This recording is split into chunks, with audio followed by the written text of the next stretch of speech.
Hey guys, আসসালামু আলাইকুম। তো কেমন আছো তোমরা? তুমি শুধুই আমার পার্ট 3 নিয়ে এসে পড়ছি। তো শুরু করা যাক। আকাশ শুধুই আমার, যদি পারিস তর করে দেখা গুড বাই, এটা বলে রিয়া দরজা দিয়ে চলে গেল।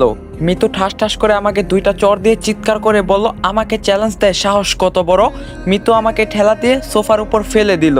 তখন মিতু বলল, কি আছে আজকে দেখবো আমি তোর ভিতর, বলে লিপ কিস করতে লাগলো। আমি বোবার মতো পড়ে আছি, কোনো রেসপন্স করছি না। মিতু শরীর থেকে কাপড় খুলে অর্ধেক উলঙ্গ হয়ে গেছে। বুঝতে পারছি আজকে আমার সাথে কি হতে চলছে। এই মুহূর্তে বাহিরে কিসের শব্দ শোনা গেল। মিতু লাফ দিয়ে উঠে বলল, আজকের মতো বেঁচে গেলি, তবে খুব শীঘ্রই আবার তোর সাথে আমার দেখা হবে।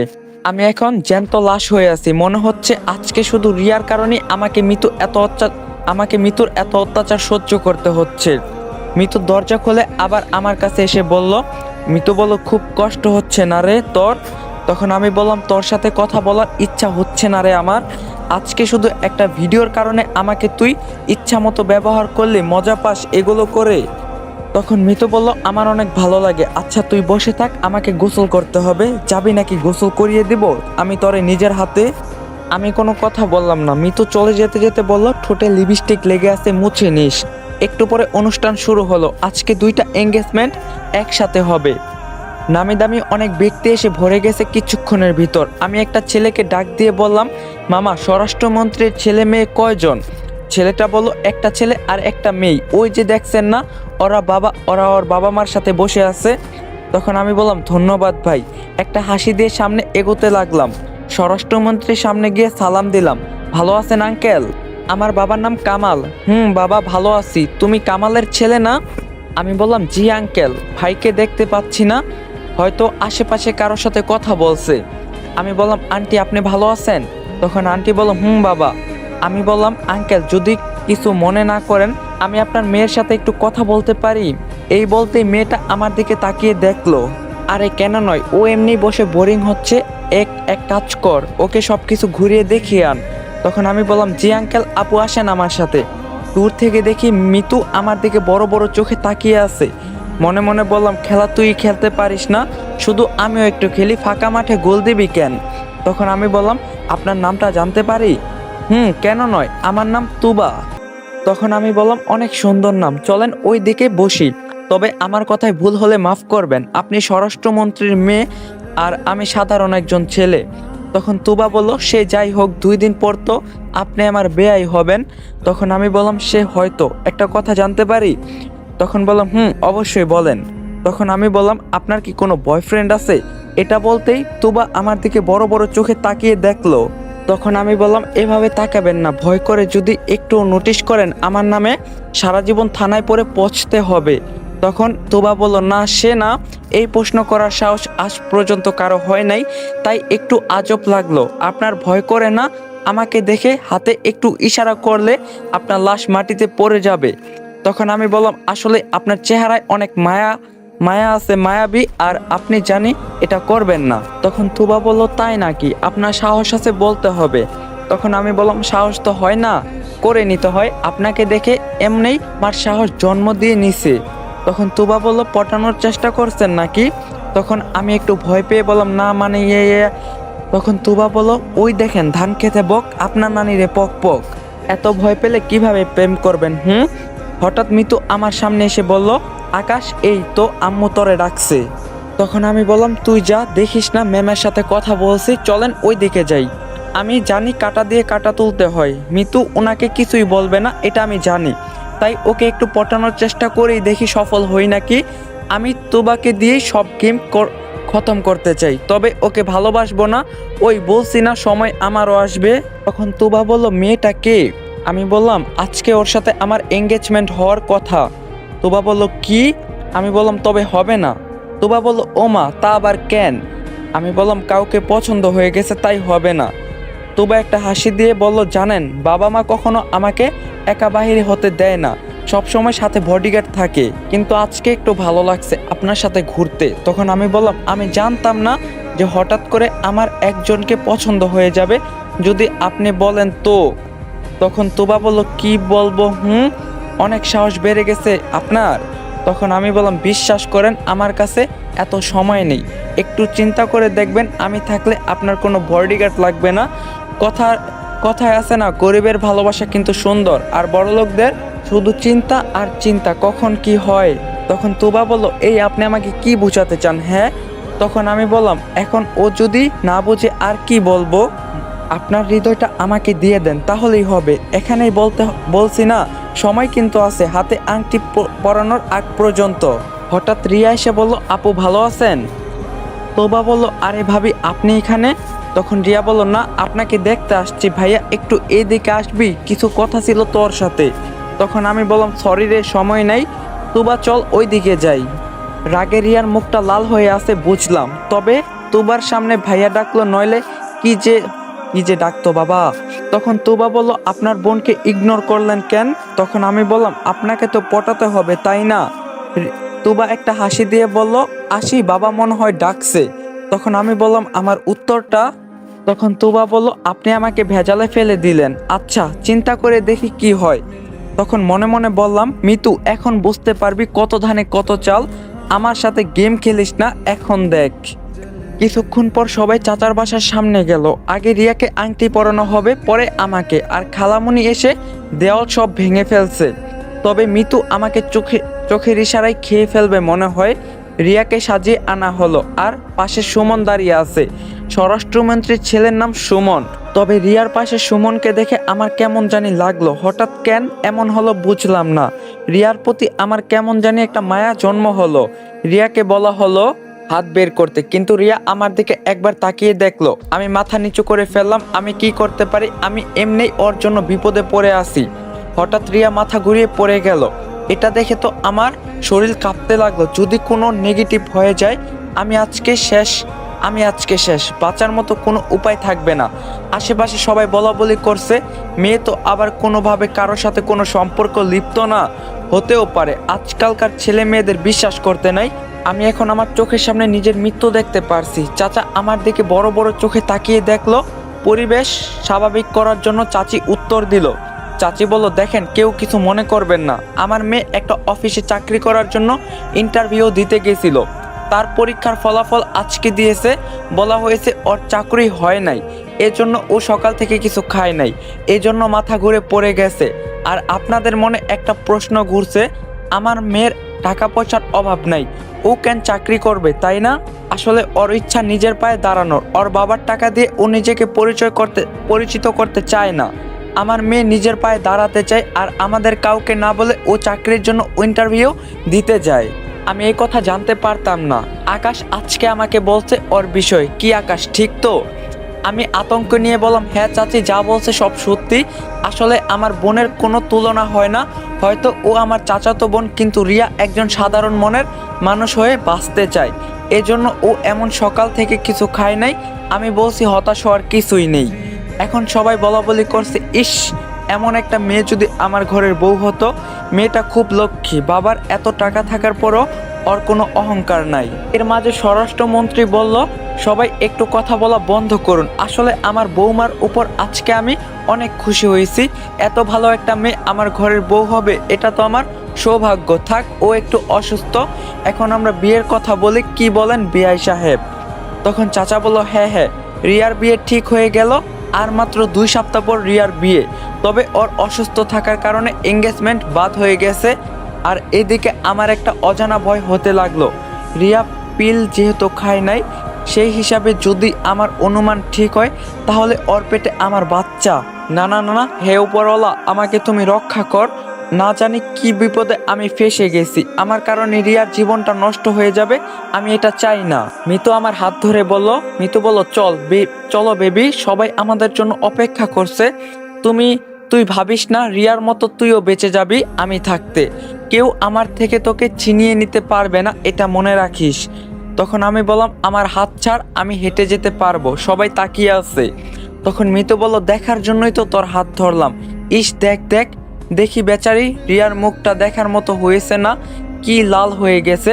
আর আমার মনে হয় কি জানিস, যদি রিয়ার পেটে তোর বাচ্চা থাকে, সেটা খুব তাড়াতাড়ি মেরে ফেলবে, আমার মামা মেরে ফেলবে, তোকে এসব নিয়ে চিন্তা করতে হবে না। তখন আমি বললাম, মিতু আমাকে প্লিজ তুই মুক্তি দে, আমি আর এসব নিতে পারছি না। তখন খালামণি বলল, কি রে কই তোরা তাড়াতাড়ি আয়। তখন মিতু বলল আসছে আম্মু। মুক্তি চাস না? যখন রিয়ার সাথে একই বিছানায় শুয়েছিলি তখন আমার কথা কি তোর মনে পড়ে নাই যে ওর মতো আরেকটা মেয়ে আমাকে ভালোবাসে? তখন আমি বললাম মানছি আমি ভুল করছি, তাই বলে তুই এভাবে আমার উপর অত্যাচার করবি? আগের দিনগুলো মনে করে দেখ কতটা সুখে ছিলাম আমরা। তখন মিতু বলল আমি এসব ভুলে গেছি, আমার এখন কিছুই মনে নেই, এখন আমি শুধু তোর উপর প্রতিশোধ নিতে চাই। তখন আমি বললাম প্রতিশোধের নেশায় তুই অন্ধ হয়ে গেছত, আমি বুঝতে পারছি। আমরা গিয়ে খালামণির পাশে দাঁড়ালাম, আমি তুবাকে খুঁজতে লাগলাম, এই তো ওর বাবার সাথে একসাথে দাঁড়িয়ে আছে। প্লিজ প্লিজ তুবা এই মুহূর্তে এসে বল আমি তোমাকে ভালোবাসি, তুই ছাড়া আমাকে কেউ বাঁচাতে পারবে না রে বোন, একটু দয়া কর। এত কষ্ট করে তোরে পঠাইছি, মনে মনে এসব চিন্তা করছি, হঠাৎ কে জানি এসে বলল দাঁড়ান, হাতে আংটি পরানোর আগে মিতুর সাথে আমার কিছু কথা আছে। এই তো কাজ হয়েছে, সাবাস তুবা আমাকে বাঁচালি। কিন্তু এমা সামনে দেখি একটা ছেলে দাঁড়িয়ে আছে, ও মা এটা আবার কোথা থেকে এলো? ভাই তুই যেই থেকে আসলি না কেন অনেক অনেক ধন্যবাদ, আমাকে বাঁচালি। আসলে মিতুকে বিয়ে করার আমার কোনো ইচ্ছাই নেই, আগে মিতু আর এখনের মিতুর অনেক পার্থক্য, তবে আমি বুঝতে পারছি মিতু আমার উপর রেগেই এসব করছে। তখন খালা বলল আরে মাসুদ তুমি এখানে? আমি বললাম খালামণি আপনি ওকে চিনেন? তখন খালা বলল আরে চিনবো না কেন, ও তো মিতুর বেস্ট ফ্রেন্ড। সরি বাবা তোমাকে দাওয়াত দেওয়া হয় নাই। তোর দিকে তাকাতেই দেখলাম মিতুর কপালে হালকা করে ঘাম জমতে লাগলো। আমি বুঝতে পারছি এখানে কোনো একটা খটকা আছে। এই তো সুযোগ বারবার আসে না আকাশ, বাঁচতে হইলে এই সময় কাজে লাগা। লাফ দিয়ে ওর কাছে চলে গেলাম, সবাই আমার দিকে তাকিয়ে আছে, হয়তো বা হঠাৎ লাফ দেওয়ার কারণে। আমি বললাম তো মিস্টার মাসুদ ভাই এত দূর থেকে তো এবারে আপনি আসার কথা না, যদি কিছু জানতে চান বলতে পারেন, লুকাবেন না, আমি কথা দিচ্ছি এখানে কেউ আপনারে কিছু করবে না। তখন মাসুদ বলল আসলে হয়েছে কি, মিতু আর আমার সম্পর্ক সেই ছোটবেলা থেকে, ওকে আমি ভালোবাসি কিন্তু বলতে পারি নাই। মিতু নাকি আপনাকে ভালোবাসে, কিন্তু ভাই দেখেন ওকে আমি না পেলে মারা যাব। মিতুকে অনেকভাবে আমি বোঝাতে চেয়েছি, চেষ্টা করছি, কিন্তু ও আমার মনের কথা বুঝেও কিন্তু মুখে স্বীকার করে নাই। ভাই আপনার পায়ে পড়ি, বলি মিতুকে বিয়ে করবেন না, ওকে ছাড়া আমি বাঁচব না। এই দেখেন সাথে বিষ নিয়ে আসছি। আমি অযথা কান্নার ভান ধরে বললাম ছি ছি ছি মিতু, একটা ছেলে তোরে এতটা ভালোবাসে আর তুই কি না? আসলে আমি এই এঙ্গেজমেন্ট ভাঙতে চাই। তখন খালা বলল বাস অনেক হয়েছে, আর না ভাইজান, আমি মিতুর সম্পর্কে আপনাকে কয়েকদিন পর জানাবো, আগে ওর একটা সমাধান করি। সবাই বাড়িতে চল, আজকে আসি ভাই। তখন বাবা বলল কিন্তু, তখন খালা বলল প্লিজ ভাইয়া কিছু মনে করো না। খালা আমার কাছে এসে বলল তোরে বুঝি খুব কষ্ট দিয়ে ফেললাম, দেখ আমিও প্রেম করে বিয়ে করছি, তাই আমি প্রেমের কষ্ট বুঝতে পারছি, চিন্তা করিস না। আসলে ছেলেটা প্রতিদিন আমাদের বাড়িতে যেত, কিন্তু আমি বুঝতাম না যে ও মিতুর পিছনে পড়ে থাকতো, তাই আমি আগে এই বিষয়টা পরীক্ষা করে দেখতে চাই। তখন আমি বললাম জি খালা, আপনি যা বলবেন তাই হবে। প্রাণ ভরে একটা হাসি দিলাম, এখন একটু ভালো লাগছে। কিন্তু একটা বিষয় আমি বুঝলাম না, মিতুর সাথে আমার এতদিনের সম্পর্ক, কিন্তু ও আমাকে একবারও বলল না এই কথা। আমি মাসুদকে একটা ডাক দিলাম, এই ছেলে এদিকে আস। তখন মাসুদ এসে বলল অনেক অনেক ধন্যবাদ ভাইয়া আপনাকে। তখন আমি বললাম ধন্যবাদ পরে, আগে বলেন এখন যা যা বলছেন সব কি সত্যি? আমার তো একটু সন্দেহ হচ্ছে তোমার উপর। তখন মাসুদ বলল আপনার কথাই ঠিক, এখানে বললে মিতুর মান সম্মান থাকতো না, আর ও এখানে এসে কেমন জানি পরিবর্তন হয়ে গেছে। তখন আমি বললাম মেন কাহিনী কি বল, ওর সাথে তোমার সম্পর্ক কিসের? আর তুমি জানো না ও যে আমার গার্লফ্রেন্ড ছিল? তখন মাসুদ বলল ও শুধু আপনার নামের এই গার্লফ্রেন্ড, কাজের না, বুঝলেন? তখন আমি বললাম মানে কি বলতে চাও তুমি? তখন মাসুদ বলল দেখেন ভাই রাগ করেন না ভাইয়া, আমি মিতুর সাথে অনেক বছর ধরে প্রেম করি। আচ্ছা আপনি ওর সাথে কয়বার শারীরিক সম্পর্ক করছেন বলেন তো? আপনার কথাই আমি যদি পা দেই তাহলে বলেন মিতুর সাথে আপনি কতবার শারীরিক সম্পর্ক করছেন? তখন আমি বললাম কি সব বলছো তুমি, প্রেম করে এসব করার মানুষ আমি নয়। তখন মাসুদ হা হা করে হাসলো, আজ পর্যন্ত ওর গায়ে হাত পর্যন্ত দিতে পারেন নাই, আর আমি ওর সাথে কতবার যে শারীরিক সম্পর্ক করছি আমি নিজেও জানি না। মাঝে মাঝে তো ওকে নিয়ে ঘুরতে যেতাম দূরে কোথাও, আর আমরা একই রুমে স্বামী স্ত্রীর পরিচয় দিয়ে থাকতাম। আমি মাসুদের কথা শুনে নিজের কানকে বিশ্বাস করাতে পারছি না, কি বলে এই ছেলে? তখন মাসুদ বলল, তবে ভাই বিশ্বাস করেন আমি ওকে অনেক ভালোবাসি, কিন্তু এখানে এসে ও আমার ফোনটাও ধরতে চায় না। শুনছি ও নাকি আপনাকে বিয়ে করবে। ও তো আমাকে কথা দিয়েছিল, মরলেও একসাথে মরবে, বাঁচলেও একসাথে। এখানে এসে ও এতটা আমাকে ইগনোর করলো কেন, এটাই বুঝতে পারি নাই। আর আজকে এসে শুনি আপনাদের আংটি বদল হয়ে যাবে। তখন আমি বললাম, তবে মিতু কি এতদিন আমার সাথে অভিনয় করে গেছে? তখন মাসুদ বলল, তবে সেই কথা আমাকে মিতু বলতে না করছে, আপনি ওকে জিজ্ঞাসা করতে পারেন। তখন আমি বললাম, উত্তর তো আমার জানাই লাগবে। হঠাৎ করে মিতু মিতু বিয়েতে রাজি হয়ে গেল কেন? আচ্ছা তুমি যাও, খালার সাথে মিতুর সাথে আমার কিছু কথা আছে, পরে পরে ও যাবে। তখন মাসুদ বলল, ভাইয়া আপনি একটু আমার বিষয়টা দেখবেন। তখন আমি বললাম, ওকে যাও, চিন্তা করতে হবে না।